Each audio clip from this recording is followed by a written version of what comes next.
Deep within the heart of a secluded national park, nestled between two towering mountains, 10 park rangers kept watch.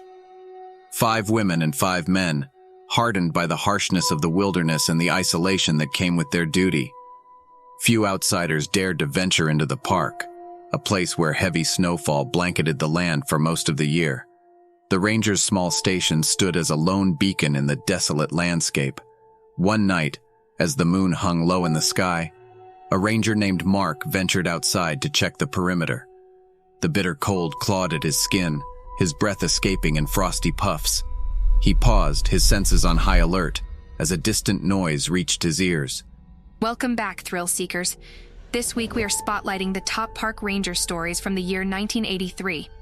If you like what you hear today, be sure to hit that subscribe button so you don't miss out. We will be releasing another 2 stories on Wednesday and Friday. Now, back to the show. Mark moved toward the sound, his steps silent in the snow. Through the dense trees, he saw figures in the clearing ahead. 2 men engaged in a savage brawl. With each punch they exchanged, shockwaves rippled through the air. Mark's heart pounded in his chest as he watched the spectacle before him. It was clear that these were no ordinary men. One blow sent the other flying, their movements a blur of speed. Mark's breath caught in his throat as he watched the supernatural brawl unfold before his eyes. He couldn't believe what he was witnessing. Vampires? The very idea sounded like a tale spun from the darkest corners of fiction. He blinked, hoping that the biting cold had somehow played tricks on his eyes. But the reality remained, undeniably stark. He rubbed his eyes as if to erase the impossibility before him, only to be met with the same chilling scene. Vampires, the stuff of legends, were tangling in a deathly duel. His mind reeled, struggling to reconcile the extraordinary with the ordinary. It was like a nightmare had sprung to life. In the hushed, snow-covered landscape, the disbelief etched across his face mirrored the disbelief that gnawed at his soul. Mark stumbled back from the battlefield, his muscles aching and his mind reeling from the sheer surrealism of the night's events. The clearing, once a scene of chaos and terror, was now hushed in the aftermath of the battle. His gaze fell upon the ranger station in the distance, its windows illuminated by the soft glow of light. He knew he had to return, to share the unthinkable truth he had witnessed with his fellow rangers. As he reached the station's door, he hesitated, a pang of doubt gnawing at him. How could he possibly explain what had occurred? Who would believe such a fantastical tale? Swallowing his uncertainty, he entered the station. The other rangers were huddled around a table, nursing cups of coffee and talking in hushed tones. Mark's entrance drew their attention, and he saw the questioning looks in their eyes. "Mark, you're back," a fellow ranger said, her voice edged with concern. "What happened out there?" He took a deep breath, his mind racing for the right words. "You won't believe it, but I saw vampires. Real blood-sucking vampires fighting each other like supernatural beings." The room fell silent. The rangers exchanged incredulous glances, their skepticism palpable. "Vampires?" one ranger scoffed. "Come on, Mark. You've been out there in the cold for too long." Mark's frustration bubbled beneath the surface, but he held his ground. "I know it sounds crazy, but it's true. They were tossing each other around like rag dolls." Laughter erupted from the group, mixed with eye rolls and dismissive gestures, except for one person.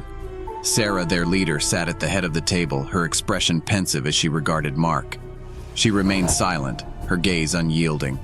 Finally, she spoke, her voice cutting through the skepticism like a blade. "Mark, tell me exactly what you saw. Leave nothing out." Mark recounted the events of the night, describing the fight between the vampires.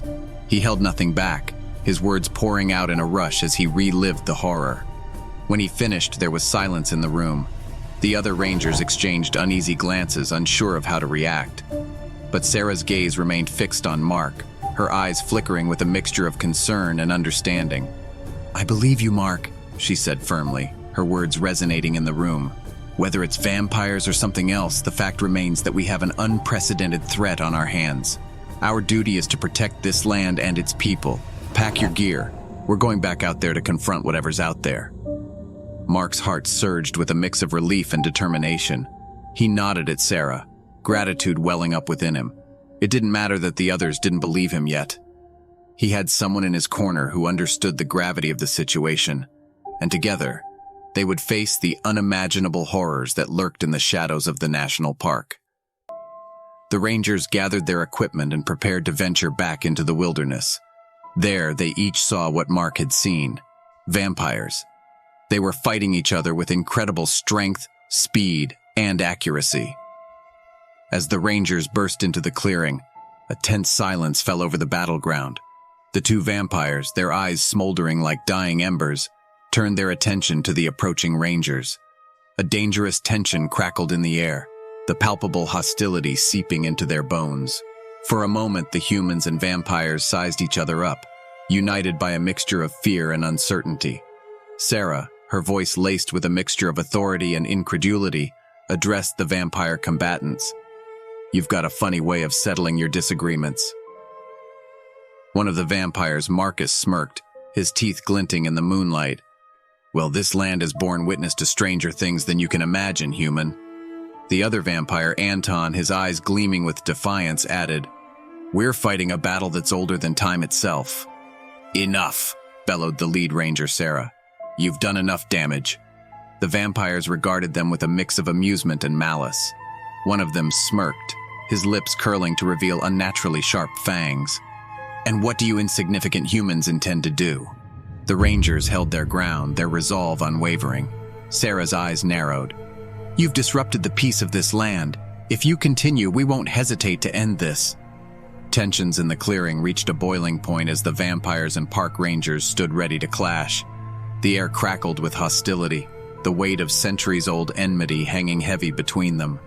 Anton, the taller of the two vampires, his dark eyes narrowed in fury, exchanged a heated glare with Sarah, the ranger leader. His voice was laced with bitterness as he spoke, his fangs glinting in the moonlight. "We're not here to befriend humans, but to settle our own scores." Sarah's jaw tightened, her grip on her weapon unyielding. "And what about the innocent people you've harmed in your feud? They're the ones who've suffered." Before the confrontation could escalate further, a chilling presence began to creep into the clearing. A shadowy form emerged from the darkness. The nightshade had arrived, its very presence radiating a sense of impending doom. The rangers and vampires alike were frozen in shock as the creature's grotesque silhouette took shape. It looked like a wolf, but carried the size of 20 wolves, moving as fast as a cheetah. Its face was scary, with big bloody teeth that looked like they wanted to bite everything, and its eyes glowed red like they were filled with anger. Anton's anger was replaced by a primal fear that seemed to consume him. Marcos, his fierce countenance crumbled, his eyes wide with disbelief. The nightshade's roars reverberated through the clearing. Sarah's weapon slipped from her grip, her breath catching in her throat. The rangers, who had been prepared to face off against the vampires, were now united by a shared terror. The nightshade's intentions were clear. It would show no mercy to any of them. Anton's voice was laced with a newfound urgency. "We can't fight this alone. We won't survive." As the nightshade's eyes glowed with malice, a heavy realization weighed on them all. A truce, however reluctant, was the only way to confront the greater threat.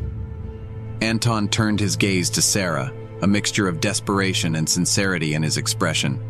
"We're offering a truce, a temporary alliance," he said, his voice raw with emotion. "We can't defeat the nightshade on our own. It's not just our enemy. It's everyone's enemy." Marcos nodded in agreement, his usually fierce demeanor replaced by a somber understanding. "We've been enemies for far too long. Our feud can wait. The nightshade won't." Sarah's heart raced as the reality of the situation bore down on her. The nightshade was a force of darkness that didn't distinguish between vampires and humans. It was a harbinger of annihilation, a creature that embodied the worst fears of both sides. The tension in the clearing shifted from hostility to a shared urgency. The rangers exchanged wary glances, their reluctance to trust their former adversaries evident. But the nightshade's chilling presence, its very existence a testament to the horrors they faced, pushed them to a breaking point. Slowly, Sarah lowered her weapon, her gaze locked on Anton and Marcos. "Truce," she said, her voice heavy with resignation. "For now." The nightshade charged at the group, its eyes glowing red like danger itself. The rangers and vampires, who were enemies before, stood together to fight this monstrosity. They shot bullets and swung blades, trying to hurt it. The nightshade's huge claws swiped and its teeth snapped, making the ground shake with its fury. The Rangers' leader Sarah shouted orders, telling them what to do. Anton and Marcos, the vampires, fought fast and strong, using their special powers. The nightshade was tough, but they didn't give up. They hit its weak spots, aiming for its eyes and mouth. The battle was hard, but they kept going, not letting fear stop them. After a tough fight, the nightshade got weaker. With one final powerful hit from Sarah, it let out a terrible cry and fell, lying still in the snow. The Rangers and vampires stood there, breathing hard, looking at the defeated creature. They did it, together. The nightshade, the nightmare that had brought them all together, was gone. And as the moon shone down on the clearing, they knew they had won, showing that even enemies can join forces to face something scarier than anything they've ever known. After the tough fight, the Rangers and vampires looked at each other with tired but thankful eyes. Anton and Marcos nodded to show they were grateful for the Rangers' help, and the Rangers nodded back to say thanks for the vampires' skills. They realized they were stronger together. With the scary nightshade defeated, they felt a bond forming, like friends who understood and respected each other. The arguments from before didn't matter anymore, and they saw the value in working together, leaving the past in the past. That's all for now. Please leave us a comment and let us know what you think. Please also like and subscribe. And don't forget, number 2 on our countdown of Park Ranger horror from the year 1983 will be released on Wednesday.